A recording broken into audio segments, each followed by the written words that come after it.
अस्सलाम वालेकुम, मैं हूं ज़िशान मलिक और आप देख रहे हैं प्रोग्राम टेबल टॉक।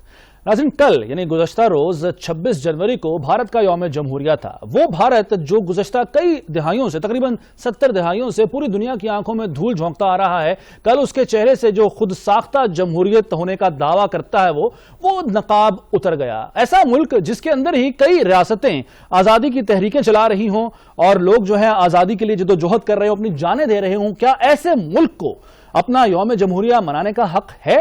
क्या इससे पहले वो उन लोगों को आजादी दे, उनके हुकूक की पामाली न करे, उनकी बात सुने? क्या इससे पहले ये जरूरी नहीं है? पूरी दुनिया को आप कब तक आखिर बेवकूफ बना सकते हैं? और कल ये नजर आ गया कि किस तरीके से एक किसानों की एक तहरीक थी जो कि गुज़श्ता तकरीबन 3 महीने से जारी थी। पुरअमन ये इनका एहतजाज था और 2 महीने से तकरीबन ये दिल्ली की सरहद पर बैठे हुए थे। कल हजारों ट्रैक्टर्स दिल्ली में दाखिल हुए, लाल किले में आकर इन्होंने परचम लहराया जो कि केसरिया निशान साहब का परचम था और जिसके बारे में कुछ गलतफहमियां भी सामने आती नहीं, लेकिन यह परचम बहरहाल लहराया गया उस जगह पर जहां भारत के यौम आजादी पर तिरंगा लहराया जाता है। यह सब कुछ बड़ा ही मीनिंगफुल है, बहुत ही अलामती है। और अभी भी अगर भारत की जो सरकार है उसकी आंखें नहीं खुलती, पूरी दुनिया की आंखें नहीं खुलती, तो फिर कब खुलेंगी कि एक मुल्क में किसान भी अपने हुकूक हासिल करने के लिए जद्दोजहद कर रहे हैं और रो रहे हैं, पीट रहे हैं। और कल तो एक किसान ने अपनी जान भी दी है। उसके साथ साथ वो भारतीय पुलिस या वो भारतीय फोर्सेस जो कि फिल्मों में तो बड़ी ही पावरफुल दिखाई देती हैं और बार बार ये कहते हैं कि घुस के मारेंगे, तो उनको कल जिस तरह घुस के मारा गया वो हमने सब देख ही लिया है। और भारतीय पुलिस जिस तरह से दुम दबाकर भाग रही थी वो मंजर भी हम सब ने, पूरी दुनिया ने बखूबी देखा है। तो आज का ये प्रोग्राम है जिस पर अब बात करनी है कि किसानों के हुकूक को सलब क्यों किया जा रहा है। वो 3 मुतनाज़ा कवानीन जो कि किसान मुतालबा करते हैं कि वापस लिए जाएं और मोदी सरकार की हठधर्मी है कि वो इन कवानीन को वापस लेने पर आमादा नहीं हो रही है। इनमें किसानों की पैदावार, कारोबार और तिजारत एक्ट 2020 है, कीमतों की यकीन दहानी और ज़रूरी खिदमात एक्ट 2020 है और 2020 से ही मुताल्लिक किसान मुआहिदा और लाजमी अजनास एक्ट भी इसमें शामिल है। किसानों को यह डर है कि जो कॉर्पोरेट सेक्टर है वो इसमें शामिल हो गया तो उनका हक मारा जाएगा और जो अब जिस तरह से वो खरीदारी करते हैं ये तरीकाकार बदलना नहीं चाहिए। मैं मेहमानों को तारुफ करवाऊं। इस वक्त मेरे साथ मौजूद होंगे अतर काज़मी साहब, सीनियर तज्ज़ियाकार हैं, उनसे मैं गुफ्तगू का आगाज करता हूं। अतर काज़मी साहब, सर हम आह भी करते हैं तो हो जाते हैं बदनाम, वो कत्ल भी करते हैं तो चर्चा नहीं होता। भारत के अंदर तहारीक चल रही हैं, सबको पता है, सबको इल्म है, लेकिन उनकी तमाम तर तहारीक के बावजूद, भारत के घिनौने चेहरे के बावजूद दुनिया जो इस पर नोटिस नहीं लेती है। अब कल के दिन जो हुआ वो सबने देखा है, लेकिन अभी भी जो है वो चुप साधे बैठे हैं सब लोग। ऐसा क्यों है जी? देखिए, पहले की निस्बत काफी ज्यादा चेंज आई है। अगर आप इंटरनेशनल प्रेस देखें तो इंटरनेशनल प्रेस ने ना सिर्फ उसको कवर किया बल्कि दुनिया भर के अंदर बार बार वो फुटेजेस भी दिखाई गई। आप बैनुल-अक़वामी मीडिया को भी देख लें। अगर आप कुछ बरस पीछे चले जाएं तो बैनुल-अक़वामी मीडिया में भारत का बड़ा पॉजिटिव इमेज दिखाया जाता था, लेकिन जब से मोदी हुकूमत आई है, हम ना चाहते हुए भी जो बैनुल-अक़वामी मीडिया है, जो वेस्टर्न मीडिया है, वो अपनी मोहब्बत और वो जो अपना उनका खलूस और उन्स है भारत के साथ, अब वो उसको ज्यादा देर बरकरार नहीं रख सक रहे, इसलिए कि भारत के अंदर जो सिचुएशन है ना चाहते हुए भी उनको दिखाना पड़ता है। दूसरा ये हो रहा है कि भारत के अंदर बड़ी चीज ये हो रही है कि प्राइम मिनिस्टर मोदी जो हैं वो इदारों को इस्तेमाल करके अपने सियासी अज़ाइम पूरे करने की कोशिश कर रहे हैं। जिस तरह आपने देखा कि बाबरी मस्जिद के मामले में उन्होंने सुप्रीम कोर्ट को इस्तेमाल किया और सुप्रीम कोर्ट से एक डिसीजन लिया। इसी तरह का डिसीजन वो किसानों के मामले में भी लेना चाहते हैं, लेकिन किसानों ने कह दिया है कि हम सुप्रीम कोर्ट के किसी हुक्म को नहीं मानते, जिसकी वजह से इस वक्त प्राइम मिनिस्टर मोदी के लिए एक बड़ी जो मुश्किल बनी हुई है वो ये है कि जो अगर सुप्रीम कोर्ट कोई फैसला करती भी है किसानों के मामले पे तो किसान तो उसको मानेंगे नहीं। तो ये सारी सूरत हाल जो है उसकी वजह से प्राइम मिनिस्टर मोदी साहब को अंदर भी प्रेशर है और अब बैरूनी दुनिया से भी उनके ऊपर प्रेशर पड़ना शुरू हो गया, जो हमें नजर भी आ रहा है। लेकिन इस प्रेशर का कोई फायदा होगा? क्योंकि जो ढटाई है, जो हठधर्मी है तमाम मामलात में, मोदी साहब की वो जो है वो मिसाली है। मतलब मैं मिसाली कोई मुस्बत अंदाज में नहीं कह रहा, तो उस पर कोई फर्क पड़ेगा? कोई वो यूटर्न ले सकते हैं इस पर? देखिए, ये हमें यहाँ पे ये भी याद रखना पड़ेगा कि ये वही मोदी हैं जो ये कह रहे थे कि हमारे मुल्क में तो चाइना आया ही नहीं, और चाइना तकरीबन 40,000 स्क्वायर किलोमीटर का एरिया लद्दाख में इन लोगों से ले चुका है, कश्मीर का वो एरिया। तो उन प्राइम मिनिस्टर मोदी साहब से ये तवक्को करना कि कोई वो असूली बात करेंगे या कोई वो ऐसी बात करेंगे जिसमें हकीकत हो, सच्चाई हो, तो वो थोड़ा सा मुश्किल है। दूसरी बात यह है कि कल जो लाल किले के ऊपर फार्मर्स वहां पे गए हैं, इस वक्त भारत के अंदर बहुत सारे लोग ये सवाल उठा रहे हैं, खुसूसन वो लोग जो आइन पे, जमहूरियत पे यकीन रखते हैं। उनका ये कहना है कि कल जो हुआ उस एपिसोड के अंदर भारत की एजेंसियां और मोदी हुकूमत शामिल है, जान के वहां पे कम पुलिस लगाई गई, इस तरह का माहौल पैदा किया गया कि लाल किले के ऊपर हमला हो। उसका एक हिस्टोरिक बैकग्राउंड है, उसका एक तारीखी बैकग्राउंड है, यानी प्रोवोक किया गया किसानों को। जी बिल्कुल, और उनको एक तरह से प्रवोक करके उनको फिर जाने की इजाजत दी गई कि आप जाएं और जाके सब कुछ वहां पे ये करें।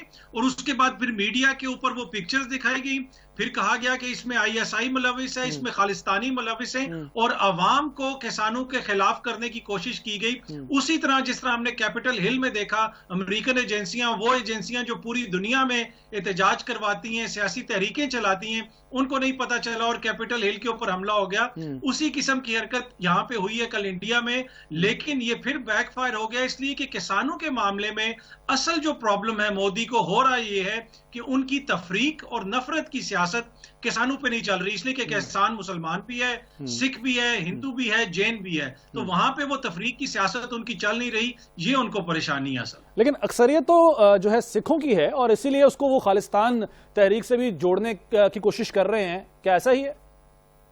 देखिए, सिखों का मामला ये है कि अगर आप भारत के दूसरे किसानों की देखें, साउथ की जानिब देखें, वो किसान है जो हर साल कई हजार किसान खुदकुशियां करते हैं। सिख किसान निस्बतन जो है वो खुशहाल हैं। आपने देखा जो ट्रैक्टर वगैरह भी लेके आए हुए थे, वो ज्यादातर सिख किसान लेके आए थे। अब मोदी की कोशिश ये है कि मैं सिखों को भी उसी हालत में पहुंचा दूं जो साउथ में किसानों की, और ये लोग भी खुदकुशियां करें। और आप तब तक ही अपने हक के लिए खड़े होते हैं जब आपके पेट में रोटी होती है। अगर आपका पेट भूखा हो, आप बिल्कुल लागर हो, तो आप अपने हकूक की जंग नहीं लड़ सकते।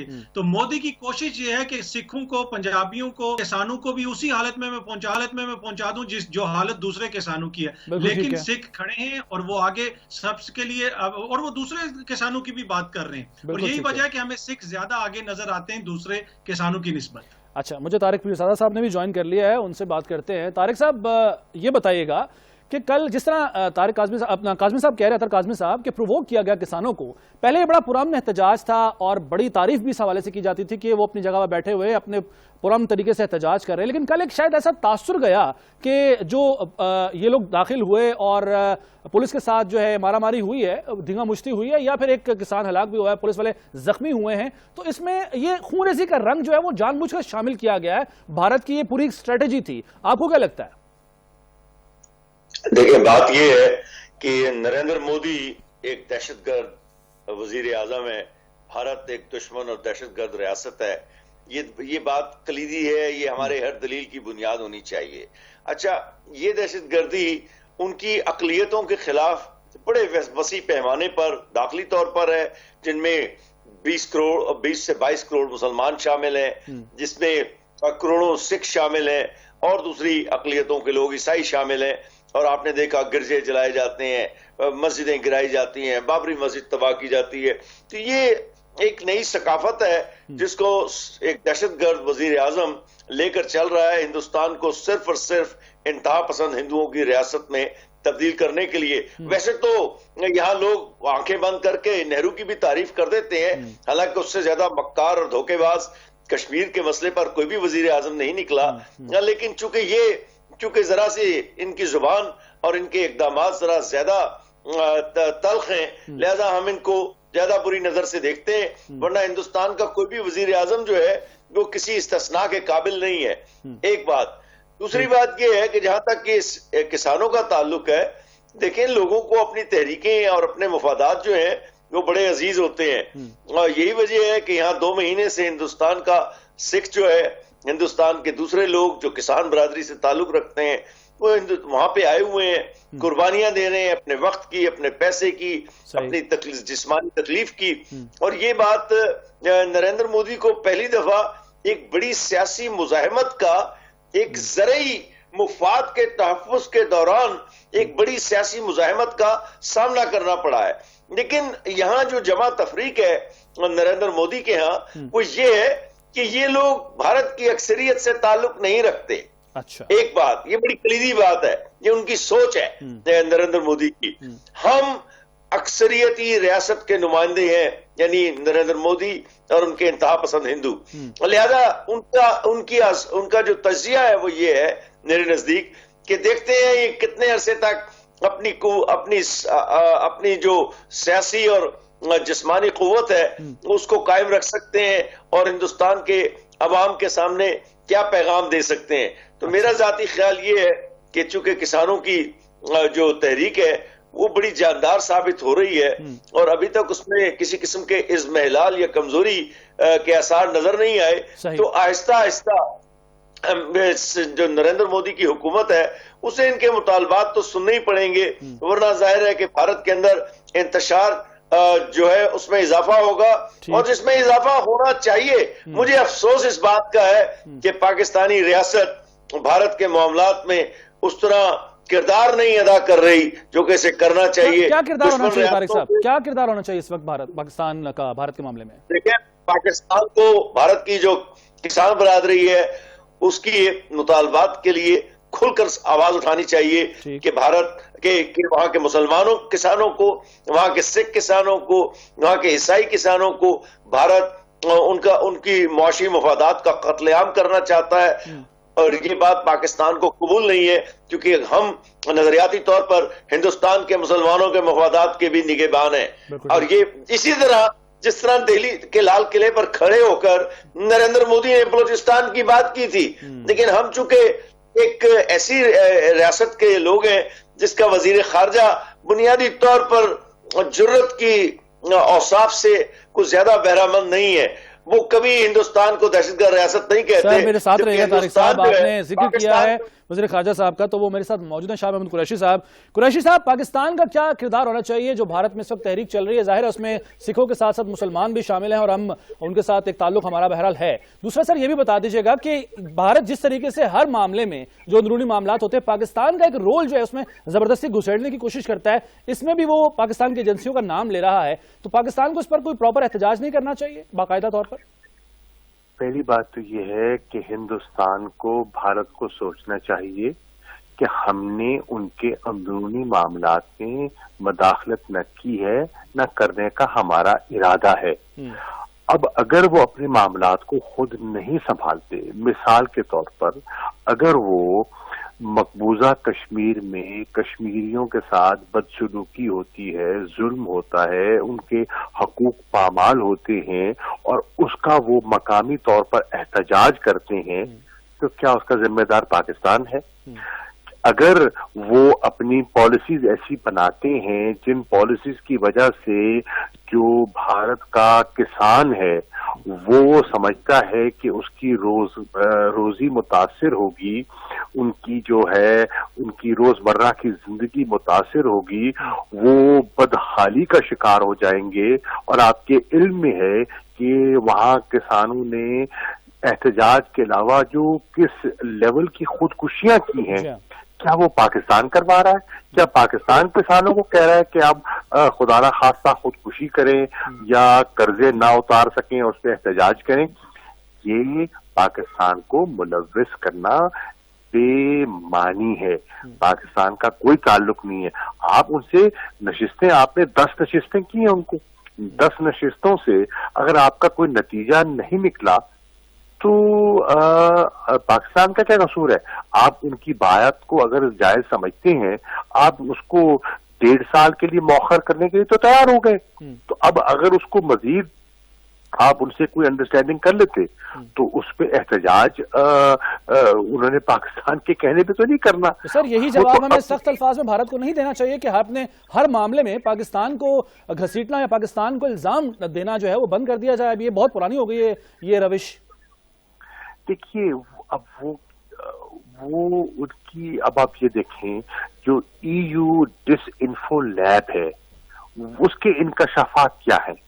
वो यही तो कह रही हैं कि 15 साल से इन्होंने एक झूठी जाली एनजीओज के जरिए, जाली वेबसाइट के जरिए, जाली ग्रुप्स के जरिए इन्होंने पाकिस्तान को बदनाम करने की, पाकिस्तान को मलाइन करने की एक मुहिम का इन्होंने आगाज कर रखा था और वो बेनकाब हो गया, वो सामने आ गई चीज।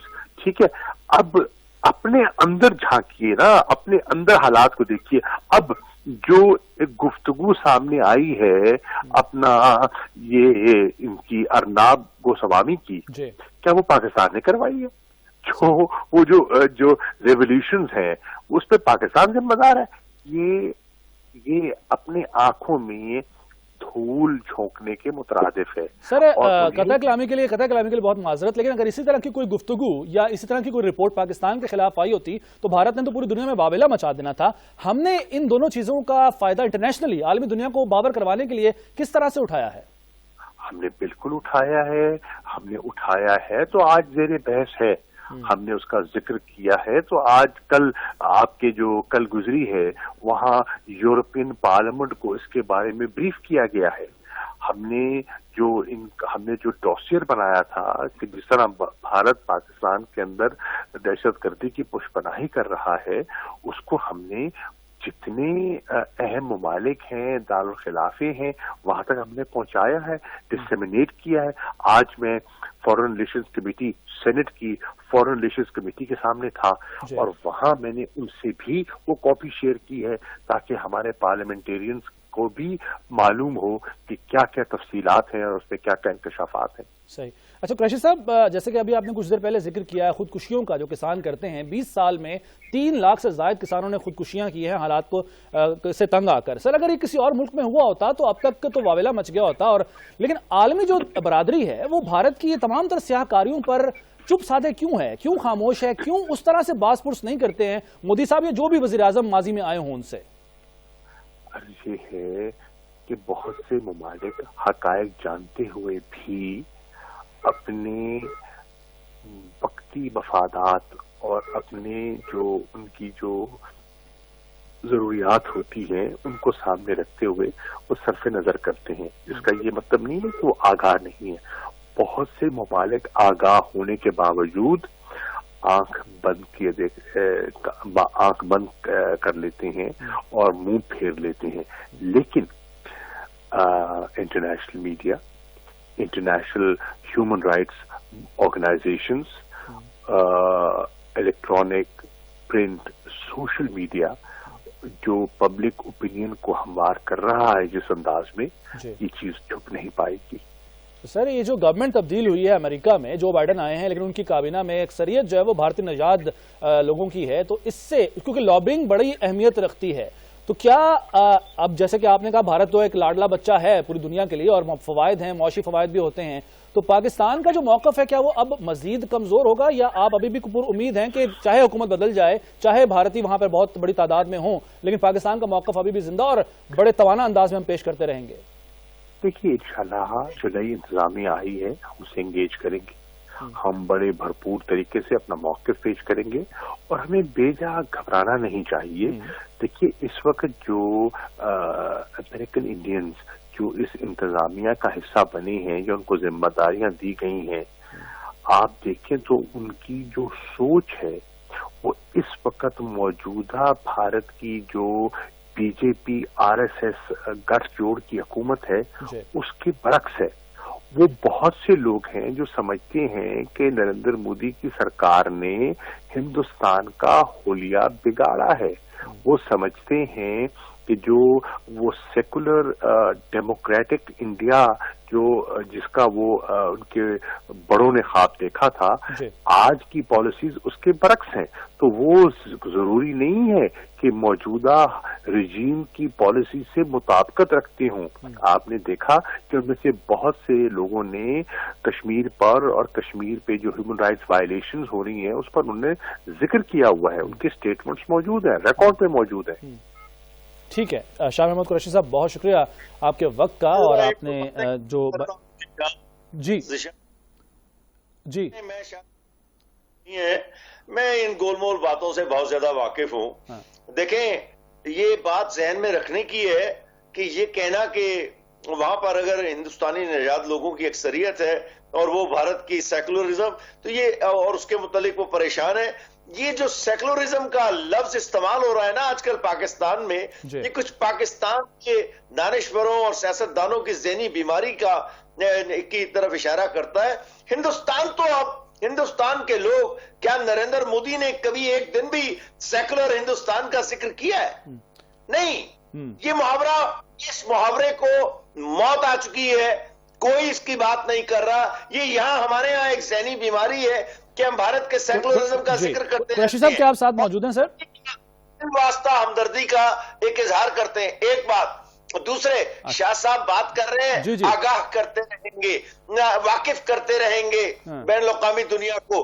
कश्मीर का मसला दुनिया को वाकिफ कराने के लिए नहीं है। आप वो तो डोनाल्ड ट्रंप ने जितनी बड़ी सतह पर कश्मीर का जिक्र किया था, पाकिस्तान कभी भी उतनी बड़ी सतह पर कश्मीर का जिक्र नहीं कर सकता। अच्छा। वो जिक्र तो आ चुका है। देखना यह है कि वो कौन सी जमीनी हकाइक में तब्दीली है जो पाकिस्तान अजरबैजान की तरह लाने के लिए कोशिश कर सकता है। ठीक है, ये पीर ज़रा साहब मुझे थोड़ा सा वक्त दीजिए। काफी देर से अतर काज़मी साहब खामोश बैठे हुए हैं, मैं उनको भी शामिल कर लूं, फिर मैं आपकी तरफ दोबारा आता हूं। अतर काज़मी साहब, गुफ्तगू सुनी आपने वज़ीर ख़ारजा साहब की, वो जो जिस तरह उन्होंने जवाब दिए मेरे तमाम तरह सवालात के, क्या आप मुत्तफिक हैं उनके उस अंदाज से और जिस तरीके से पाकिस्तान कैपिटलाइज, मैंने जैसे कि उनसे कहा कि नहीं कर सका उस तरह से, EU जो इन्फो हो, डिसइन्फो लैब की रिपोर्ट हो, या फिर अर्नब गोस्वामी की जो व्हाट्सएप चैट है वो मंजर-ए-आम पर आना हो, पाकिस्तान शायद उस तरह से अपना मौक़िफ़ ना माजी में लड़ सका है, ना अभी माजी करीब में उस तरह से पेश कर पाया है पूरी दुनिया के सामने। आप मुत्तफिक हैं इस बात से? देखिए, उसमें कुछ ऐसे हकायक हैं जिनके ऊपर हमें थोड़ा सा गौर करने की जरूरत है। पाकिस्तान का इंटरनेशनली स्ट्रेचर क्या है, भारत इस वक्त कहां पे और पाकिस्तान कहां पे है। कुछ अरसा पहले तक भारत के हवाले से तो कोई बात ही नहीं करता था।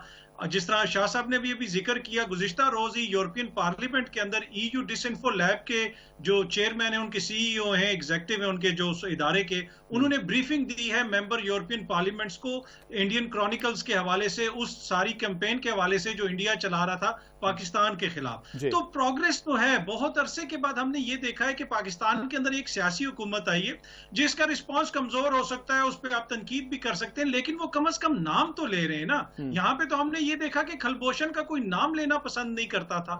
तो पाकिस्तान का बहुत अरसे के बाद ऐसा लग रहा है कि हमारे जो रियासती इदारे हैं, हमारी जो एस्टेब्लिशमेंट है, सिविलियन हुकूमत है, वो कम से कम एक पेज के ऊपर है। अच्छा। तो उसका थोड़ा बहुत मुस्बत चीजें जो है, मुस्बत नताइज हैं, वो तो हमें सामने नजर आ रहे हैं। दूसरी जो छोटी सी चीज मैं ऐड करना चाहूंगा, मोदी की सियासत और पाकिस्तान के अंदर अगर आप नवाज शरीफ साहब की सियासत देखें तो आपको उसमें बहुत ज्यादा चीजें मुश्तरक नजर आएंगी। अच्छा, मोदी तो एक तो तफरीक की सियासत करते हैं, लेकिन उसके साथ साथ मोदी इदारों का इस्तेमाल करते हैं। सुप्रीम कोर्ट के जरिए वो अपने मकासद हासिल करने की कोशिश करते हैं। माजी में मेमो गेट स्कैंडल हो या दूसरे स्कैंडल हो, जस्टिस कयूम साहब की टेप्स हो, नवाज शरीफ साहब भी इदारों के जरिए अपने सियासी मकासद हासिल करने की कोशिश करते हैं। अब अर्नब गोस्वामी साहब जो है, उनकी टेप्स सामने आई हैं। और अगर आप नवाज शरीफ साहब का भी दौरे हुकूमत देख लें, चाहे आप पैमरा में देख लें या कहीं और देख लें, वहां पे भी वो अपने सहाफी लगाए होते हैं उन्होंने। और अभी भी मीडिया के अंदर ऐसे सहाफी मौजूद है जिनको व्हाट्सएप के जरिए उनकी खबरें जाती हैं। तो मोदी जी ने कुछ चीजें अपने दोस्त नवाज शरीफ से सीखी हैं कि किस तरह इदारों को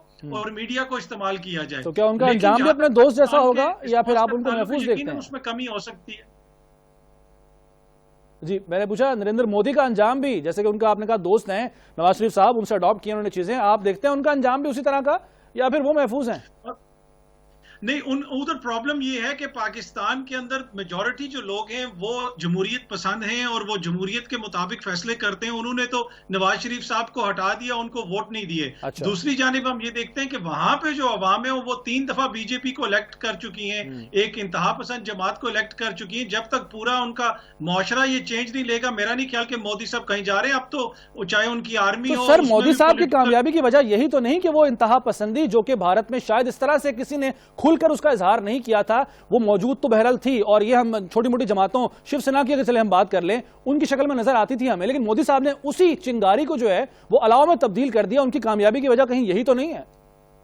एग्जैक्टली बिल्कुल यही वजह है। हमारे लोग जो कहते हैं ना कि वहां पे अभी कोई नई ये एकदम से इंतहा पसंदी आ गई, इंतहा पसंदी तो वहां पे पहले दिन से थी। नथुराम गॉडसे ने गांधी जी को नथुराम गॉडसे ने मारा था, जो मोदी जी की जमात का ही जो पहले का इनके सारे नजरियाती लोग हैं आरएसएस के, उससे ताल्लुक था उनका। तो इंतहा पसंदी तो वहां पे थी। मोदी की शक्ल में उनको आवाज मिली, बीजेपी की शक्ल में उनको आवाज मिली। और बीजेपी को आपको पता होगा कि 60s में बनी, फिर 78 में इसका नाम चेंज हुआ, लेकिन जब तक बाबरी मस्जिद नहीं टूटी इसको कोई सीटें नहीं मिली, एक आधी सीट मिलती थी। बाबरी मस्जिद इन्होंने तोड़ी, अपनी असल इंतहा पसंद शक्ल दिखाई भारत की आवाम को, तो ये लाइमलाइट में आए, फिर इनको वोट मिले, फिर इनको सीटें भी मिले और हुकूमत भी मिली। बिल्कुल ठीक है। तारिक मिर्ज़ा साहब, दो सवाल आपकी तरफ लेकर आता हूं मैं। एक तो जैसे कि काज़मी साहब भी कह रहे थे कि आवाज अब उठाई तो जाती है इंटरनेशनली, चाहे वो कुलभूषण यादव का मामला हो, पहले उसका नाम भी नहीं लिया जाता था, लेकिन अब किसी ना किसी तरह से हमने जिंदा रखा हुआ है, हुकूमत की वो बात कर रहे थे, और कश्मीर का मामला भी। एक तो आप इससे इत्तेफाक करते हैं नहीं, दूसरा ये जो इंतहा पसंदी जो कि भारत में पहले से ही मौजूद थी, मोदी ने सिर्फ उसको हाईलाइट कर दिया, उसको एक प्लेटफॉर्म दे दिया, और यही वजह है उनकी कामयाबी की। इन दोनों बातों पर आपका जवाब चाहूंगा। पहले मैं दूसरी बात से शुरू करता हूं। अच्छा, आप भारत की इंतहा पसंदी को एक सियासी और सिफारती हथियार के तौर पर इस्तेमाल करें ना, आपको किसने रोका है? आप सेकुलरिज्म का रोना ना रोएं। ये भारत का अंदरूनी जो बेहुदा एक नारा था झूठा, उसको आप हमदर्दाना अंदाज में बार बार चबा चबा कर पेश करते हैं। इसको दफन कर दें और कहें कि भारत एक इंतहा पसंद दहशतगर्द हिंदू रियासत है। ये बात हमारा वजीर खारजा कभी नहीं कहेगा। यही मसला है। ये बात इमरान खान के कहने की है, वो नहीं कहेगा, लेकिन मोदी, उसकी पार्टी, हम इंडिया के चैनल पे जाने वाले लोग हैं, उनके तमाम लोग जो हैं वो पाकिस्तान को एक दहशतगर्द रियासत कहते हैं। आप कहें, आपके मुंह से निकलना चाहिए। दूसरे, आप कहें कि जनाब ये कश्मीर की करारदादें जो है अब जो है चूंकि इन पर अमल नहीं हो रहा है, भारत ने कश्मीर की हैसियत को तब्दील कर दिया है, कानूनी तौर पर पहले ही कब्जा मौजूद था, लिहाजा वक्त आ गया है कि या तो दुनिया इसकी तरफ तवज्जो दे, वरना जमीनी हकायक तब्दील करने के लिए बिल्कुल उसी तरह जिस तरह आजरबाईजान ने कराबाख के मसले पे किए, आप भी कश्मीर में कार्रवाई करें। पाकिस्तान की अफवाज जो है ग्लोबल फायर पावर के मुताबिक, मुझे तो पहले से मालूम था और तजिया हमारा मुसलसल दुनिया की अफवाज के मुतालिक जारी रहता है, लेकिन अब चूंकि ये बात अखबारों में आ चुकी है कि पाकिस्तान 15वें नंबर से फौजी कुव्वत के एतबार से 10वें नंबर तक तरक्की कर गया है, और पाकिस्तान की मिसाइल फोर्सेस, पाकिस्तान की आर्मी, पाकिस्तान के आर्मर, ये कभी ऐसी कुव्वत पाकिस्तान के पास नहीं थी। कन्वेंशनल, एटॉमिक तो दोनों के पास है। लिहाजा जो मुल्क बेहतर हिकमत अमली के साथ जमीनी हकाइक कश्मीर के मुतालिक तब्दील करने की तरफ जाएगा, उसको कामयाबी मिलेगी, और फिर दुनिया आजरबाईजान की तरह आपकी बात सुनेगी। ये जो हम बैठे हुए शिकायत कर रहे हैं भारत के मुतालिक कि हमारी बात नहीं सुनी जा रही, देखिए मैंने अभी अर्ज किया कि कश्मीर के मसले को सबसे ज्यादा इमरान खान के दौरे के दौरान और यूनाइटेड नेशंस की मुलाकातों के दौरान डोनाल्ड ट्रंप ने उठाया था। बिल्कुल ठीक, उससे ज्यादा नहीं उठा। जब अमेरिका का सदर बात करता है, जिसे कहते हैं कि he is the most reported man, सबसे ज्यादा खबरें दुनिया में उसकी सुनी जाती है, उसकी बात सुनी जाती है, हम उससे ज्यादा नहीं कर सकते। वो तो आप कर चुके हैं, इमरान की बेहतरीन तकरीरें मौजूद हैं 2। तो मैं ये कहता हूं अब तो आपने आगे चलना है। जब आप ये नहीं करेंगे तो उस वक्त तक आप सिर्फ दुनिया के ये डॉसिए भेज देना, ये बातें करना, ये करते रहे, लेकिन जमीन पर तब्दीली लाने की बात करें। एक फिक्रा और जी, इल्हाम अलीयॉफ ने, जो आजरबाईजान का सदर है, उसने कहा हमने 28 साल दुनिया से दरखास्त की थी कि जनाब ये आजरबाईजान का मसला हल करा दें। आर्मीनिया ने हमारे इलाके कराबाख पे कब्जा किया हुआ है, लेकिन किसी ने तवज्जो नहीं दी। फिर आखिर हमें ये मसला खुद हल करना पड़ा, और आपने ये देखा कि उस मसले के हल के ऊपर जो ही अस्करी एतबार से हल हुआ, तमाम दुनिया खामोश होकर बैठ गई। पाकिस्तान को भी कुछ ऐसा ही करना होगा जी? क्या कह रहे हैं? मैंने अर्ज किया पाकिस्तान को भी ये मसला खुद ही हल करना होगा, इंतजार नहीं करना चाहिए।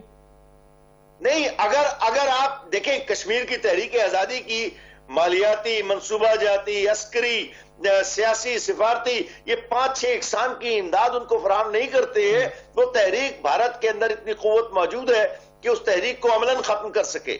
लोग बात नहीं समझते हैं हमारे मुल्क में, क्योंकि हम कश्मीर के साथ हमारा जो कोशिश करने का वादा है वो बड़ा कमजोर सा है। हम बातें तो करते हैं कि हमने 3 दफा गैर रस्मी इजलासों में कश्मीर को उठाया। गैर रस्मी इजलास क्या चीज होती है? अपने आप को धोखा देने का एक सिफारती तरीका है और कुछ भी नहीं है। लेकिन तारिक साहब, जो दोस्त ममालिक जिनसे हम उम्मीद रखते हैं कि वो हमारा साथ देंगे, वो इस मामले को लेकर वो भी अपने हाथ खड़े कर देते हैं। मैं इसका जवाब देता हूं, मैं आपकी बात समझ गया हूं। मैंने सऊदी एम्बेसी के लोगों ने अपना वो एक दफा मुझे दिखाया, वो पब्लिक सारे मीडिया को दिया था, जो उन्होंने पोजीशन तैयार की है। उन्होंने कहा कि हम कश्मीर के मसले पर उतनी ही तो आपकी मदद कर सकते हैं जितनी कि आप हमसे चाहते हैं। अच्छा। आप तो कभी नहीं कहते कि कश्मीर को हमने आजाद कराना है, ना ये पाकिस्तान का वजीर आजम कहता है। कश्मीर की करारदादों पर अमल दरामद के लफ्ज से ज्यादा हम जमीनी हकाइक के मुताबिक कश्मीर को आजाद कराने की बात ही नहीं करते। तो कहते हैं कि हमें सऊदी अरब को जो बदनाम किया जाता है, और मैं मुत्तफिक हूं सऊदियों से सही कि आप तो खुद उसको आजाद नहीं कराना चाहते, लेकिन चाहते हैं कि रियाद से ये बयान आए कि कश्मीर की आजादी के लिए काम किया जाए। इस तरह नहीं होता। उतने ही वो ताउन करेंगे जितना कि आप उन ताउन की मदद अतर काज़मी साहब, जो तारिक साहब ने कहा, हम वो सुस्त मुद्दई हैं उनके बकौल के जो गवाहों से चुस्ती की उम्मीद करते हैं। एक तो इस पर अपना जो है रद्द-ए-अमल आपको देना चाहें तो वो दीजिएगा। दूसरी बात ये कि कश्मीर का मामला ट्रंप ने जरूर उठाया, पाकिस्तान शायद उस तरह से नहीं उठा पाया। और दूसरी बात, जो बाइडेन अब आ गए हैं, अक्सरियत उनकी जो कैबिनेट है उसमें भारतीय नजाद लोगों की भी है। मैं बार बार ये सवाल इसलिए कर रहा हूं कि पाकिस्तान लॉबिंग में उतना शायद कभी भी मौसर नहीं रहा, कामयाब नहीं रहा जितना इंडिया है, भारत है। तो पाकिस्तान का मौकफ, क्या जो बाइडेन, यानी मैं उनकी पार्टी की अगर बात करूं, तो पाकिस्तान का मौकफ पहले की तरह वो सुना जाएगा या उससे हम उनसे कोई उम्मीद लगा सकते हैं ट्रंप के जाने के बाद? देखिए, ये जो इंटरनेशनल सफारतकारी होती है, जो मुल्कों के ताल्लुकात होते हैं, ये म्यूचुअल इंटरेस्ट के ऊपर होते हैं। ये डिपेंड करता है कि पाकिस्तान आगे से अमेरिका को क्या दे सकता है। जितना पाकिस्तान के अंदर ताकत होगी, जितना पाकिस्तान ऑफर कर सकेगा, उतनी अच्छे तरीके से वो अपनी लॉबिंग कर सकता है। तो इस वक्त जो सिचुएशन है अमेरिका के अंदर, अगर ये हम एक्सपेक्ट करें कि प्रेसिडेंट बाइडेन जो है वो माजी में कश्मीर के हवाले से बयानात देते रहे, तो अभी वो सदर बन के इस हवाले से कुछ करेंगे, ऐसा होता नहीं है। अमेरिका जैसे मुल्क में इदारे जो होते हैं, रियासत जो होती है, वो पॉलिसीज बनाती है, लॉन्ग टर्म पॉलिसीज होती हैं, उसको साथ साथ वो ट्वीक करते रहते हैं, देखते रहते हैं। अगर आपको याद हो, ओबामा कहते थे कि ग्वांटानामो बे यूएसए के माथे के ऊपर कलंक का टीका है, जब मैं सदर बनूंगा पहले साल के अंदर ग्वांटानामो बे को बंद कर दूंगा। जब वो सदर बन गए तो उनको पेंटागन ने बताया, उनको सीआईए ने बताया कि आप बड़े अच्छे हैं, आप दानिशवर भी हैं, लेकिन ये फैसले आप नहीं करते, ये हमारी मुल्की सिक्योरिटी का मसला है, हम उसको बंद नहीं कर सकते। ओबामा 8 साल हुकूमत करके चले गए, ग्वांटानामो बे अभी भी उसी तरह कायम है। तो अगर हम सर, मैं दूसरे सवाल का जवाब आपसे लेता हूं। एक ब्रेक का वक्त तो है, ब्रेक के बाद वापस आता हूं और आपसे ही मैं गुफ्तगू का आगाज करूंगा। नाज़रीन, एक ब्रेक के बाद प्रोग्राम में हाजिर होते हैं।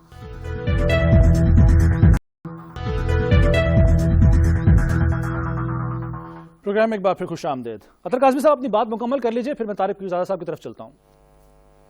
जी, और दूसरा, जहां तक हमारे दोस्त ममालिक का, देखिए सऊदी अरब ने एक फलस्तीन के मामले में क्या किरदार अदा किया है, यूएई ने क्या किरदार अदा किया, वो तो इसराइल को तस्लीम करने के लिए दौड़े जा रहे हैं, वो तो एक मजम्मती बयान नहीं देते। तो उनका किरदार तो इंतहाई शर्मनाक है इस सारी सूरत हाल में, टू बी ऑनेस्ट। उनसे ये उम्मीद रखना कि वो हमारा कोई हेल्प करेंगे, वो तो हमें तेल दे के 2 अरब रुपया दे के हालिया दिनों में हमारे ऊपर प्रेशर डाल के उन्होंने वो पैसे वापस लिए, इसलिए कि पाकिस्तान से थोड़ी सी तनकीद हुई उनके ऊपर। तो उनसे तो आप किसी किस्म की उम्मीद ना रखें। और जहां तक आज़रबाईजान का ताल्लुक है और उस आर्मीनिया का ताल्लुक है, तो उसमें आप देखें, उन दोनों वो बहुत फर्क है उन दोनों की अफवाज का। उसमें जो इसराइल ने ड्रोन दिए हैं आज़रबाईजान को, उनका कितना बड़ा किरदार है जो हम भूल जाते हैं। उसके अलावा तुर्की ने उसमें क्या रोल प्ले किया। तो यहाँ पे हम अगर मिलिटरीली बात करें तो हम तारिक साहब कुछ कह रहे हैं, तारिक साहब कुछ कह रहे हैं आप? अजहर साहब को अपनी जरा करेक्ट कर लें कि जो ड्रोन इस्तेमाल किए हैं आज़रबाईजान ने, वो टर्किश ड्रोन है। जी काज़मी साहब, वो सर उसमें इजराइल के ड्रोन भी हैं। आज़रबाईजान का क्लोज मिलिट्री अलाई इजराइल है। आप सर उसमें देख लें, टर्किश भी हैं और इसराइली ड्रोन्स भी हैं, दोनों ड्रोन्स हैं। और तुर्की ने खुद ड्रोन्स जो हैं वो इसराइल से लिए हैं। जी पीरजादा साहब, मैं नहीं चाहता कि किस इस तरह तरदीद करूं कि कोई तलखी पैदा हो, लेकिन इस वक्त तुर्की बहुत ही जबरदस्त ड्रोन बना रहा है और असल में तो दुनिया में उनके ड्रोन्स का डंका अजरबैजान के जंग के बाद हुआ है, जिसमें आर्मीनिया के टैंकों की उन्होंने लाशें इस तरह गिराई हुई हैं कि ढेर लगा हुआ था पूरे इलाके में। तो ये टर्किश ड्रोन्स जो हैं बहुत ज्यादा तरक्की याफ्ता है, इसका इसराइल से कोई ताल्लुक नहीं है। पहली बात, क्योंकि खुद फौजी एतबार से इतना ज्यादा तरक्की कर चुका है कि पाकिस्तान नेवी उनसे अपनी अबदोजें ठीक अपग्रेड करवा रही है। 4 मिलगम फ्रीगेट्स जो हैं वहां से आ रहे हैं, अभी तीसरे फ्रीगेट का इफ्तिताह सदर अर्दोगान ने किया है। तो तुर्की तो फौजी एतबार से एयर से लेके अपने 5th जनरेशन एयरक्राफ्ट से लेकर, जो कि 2023 में उसकी पहला प्रोटोटाइप आ जाएगा 2 साल के अंदर अंदर, नेवी तक, जहां उनकी अबदोजें खुद उनके शिपयार्ड्स में तैयार हो रही हैं। तो तुर्की को तो अब किसी की इनकी जरूरत नहीं है, सबने पाबंदियां लगाई हैं। आप उसका अंदाजा इससे लगा लें कि F-35 जिसका तुर्की 12-15 साल से शरीक था और इस प्रोग्राम से निकलने के बाद उनको $10 अरब का नुकसान हुआ है, उसके बावजूद उन्होंने उस तरफ रुख मोड़कर नहीं देखा और वो अपनी पॉलिसी पर चल रहे हैं, चाहे वो रूस से मुतालिक हो, अजरबैजान से मुतालिक हो, लीबिया से मुतालिक हो, बहरीन से मुतालिक हो। तो पाकिस्तान का मसला ये है कि यहाँ क़यादत का मसला है। इमरान ये कहते हैं कि क्या मैं भारत में हमला कर दूं? हमने तो भारत में हमला करने की बात नहीं की, हमने कश्मीर की तहरीक आजादी की मदद करने की बात की है। और अगर आप एक बड़ी ताकत होने के बावजूद देखें, आप पाकिस्तान को कमजोर समझते रहे, लेकिन पाकिस्तान अपनी तारीख में कभी इतना ज्यादा अस्करी तौर पर ताकतवर था ही नहीं।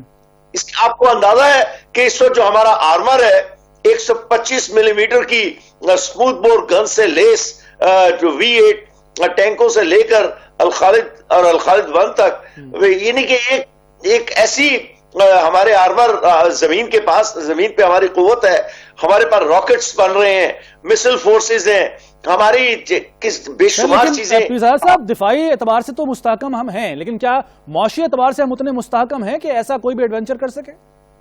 मैं उसका जवाब देता हूं। ये बातें 50 दफा हो चुकी हैं कि क्या दूसरी जंग अजीम में बरतानिया मुआशी तौर पर किसी चीज के काबिल था? क्या जर्मनी जब आखिरी 2 सालों में तबाह हो रहा था, क्या उसने 2 साल पहले हथियार डाल दिए थे? नहीं। आप अपनी कुव्वत से लड़ते हैं और उसका तमाम तर ताल्लुक रुपए और इक्तिसादी कुव्वत से नहीं होता। अगर इक्तिसादी कुव्वत से ताल्लुक होता तो वियतनाम में अमेरिका जंग जीत गया होता, कोरिया में जंग जीत गया होता, अफगानिस्तान में जंग जीत गया होता। ऐसे नहीं होता। आप अपनी कुव्वत से, जिसका ताल्लुक आपकी कुव्वत इरादी और तैयारी दोनों चीजों से है। तो पाकिस्तान का कश्मीर पर जो मौकफ है, कश्मीर को आजाद कराने का मौकफ नहीं है। अब देखिए, हम कभी नहीं कहते कि we have to liberate Kashmir. हम कहते हैं हम आलमी ज़मीर को जगाएंगे, हम करारदादों पर अमल दरामद कराएंगे। मैं आखिरी एक नुक्ता आपको देता हूं, वक्त कम है, बड़ी जल्दी में। आपको मालूम है कि हमने अभी एक नक्शा जारी किया है, उस नक्शे में हमने कश्मीर को अपनी सरजमीन जाहिर किया है और वहां के लोग, जिसके मुताबिक हमारे लोग हैं जो उनके गुलाम हुए और जिस जमीन पर भारत का कब्जा है। अब आप पर लाजिम है कि अपने ही नक्शे में तब्दीली का एहतराम करते हुए आप कश्मीर के सिलसिले में जमीनी कार्रवाइयों का आगाज करें और भारत पर दबाव डालें। अगर आप ये नहीं करेंगे, जैसे कि चीन लद्दाख में कर रहा है, तो नतीजा क्या निकलेगा कि वो पैगाम जो टेलीविजन के प्रोग्रामों में केवल बख्शी और दूसरे लोग हमें एक अरसे से कहते आ रहे हैं कि अरे यार, मैं आपको बताता हूं पाकिस्तान कश्मीर के लिए कुछ नहीं करेगा। तो ये इस बात का जवाब देने के लिए कुछ ना कुछ आप भी तो कीजिए, वरना ऐसा है कि ठीक है पिज़ारा साहब। सर, टाइम कम है। अतर काज़मी साहब को भी शामिल कर लूं आखिर में। अतर काज़मी साहब, वो तो फरमा रहे हैं पिज़ारा साहब ड्रोन्स के बारे में कि टर्की इतना जो है एडवांस हो चुका है कि उसके ड्रोन्स भी इसमें इस्तेमाल हुए हैं, बड़े बेहतर कारकर्दगी भी इस्तेमाल कर रहे हैं। अखबारों ने भी कुछ रिपोर्ट ये जरूर किया था कि इसराइली ड्रोन्स इस्तेमाल हुए हैं। मुख्तसरन इस पर बात कर लीजिएगा और ये भी बता दीजिएगा कि अगर मोदी हुकूमत को ये खौफ है कहीं कि अगर वो इस एहतजाज के आगे घुटने टेकती है, ये जो कवानीन वापस लेती है गवर्नमेंट मोदी की, तो इससे फिर जो बाकी तहरीक हैं उनको भी एक तक़वियत मिल जाएगी कि हाँ, इन्हें पीछे लाया जा सकता है, इन्हें झुकाया जा सकता है और जो मुतालबात वो कर रहे हैं वो मनवाए जा सकते हैं इनसे। जी नहीं, पीरजादा साहब बिल्कुल सही कह रहे हैं। तुर्की के जो ड्रोन्स हैं वो बहुत एडवांस हैं और वो इसमें यूज भी हुए हैं, लेकिन उसके साथ साथ इसराइली ड्रोन्स भी यूज हुए हैं और इसराइल के बहुत करीबी ताल्लुकात हैं 1992 से आजरबाईजान के साथ। जहां पे भी विक्ट्री परेड हुई है आजरबाईजान की दुनिया भर में, मैं लंदन में खुद भी गया था, वहां पे भी इसराइली झंडे लेके आजरबाईजान के लोग खड़े थे, पाकिस्तान के झंडे भी थे। तो और इसी तरह तुर्की का जो ट्रेड है इसराइल के साथ वो कितने अरब डॉलर का है। तुर्की के तो 1949 के साथ से इसराइल के साथ उनका ताउन है। ठीक है। तो यहाँ पे हमें ये भी देखना पड़ेगा ना कि उनके साथ क्या ताल्लुकात है हमारे और भारत के, और बीच में इसमें जो इसराइल किरदार अदा करता है वो भी बड़ा इंपॉर्टेंट है। सर दूसरा सवाल मेरा, दूसरा सवाल जी जी जहां तक मोदी जी का ताल्लुक है, देखिए मोदी की कोशिश यही होगी कि वो कमजोरी शो ना करें। अगर उन्होंने कमजोरी शो की तो बाकी जो तहरीकें हैं जिनका आपने भी जिक्र किया वो जोर पकड़ सकती हैं। बिल्कुल ठीक है, यानी वो इस वक्त जो है वो फंस चुके हैं खुद ही मोदी अपने ही जाल में। बहुत शुक्रिया आप दोनों मेहमानों का। नाज़रीन, प्रोग्राम का वक्त खत्म हो गया, आपसे मुलाकात होगी इंशाल्लाह कल। इजाजत दीजिए, अल्लाह हाफिज।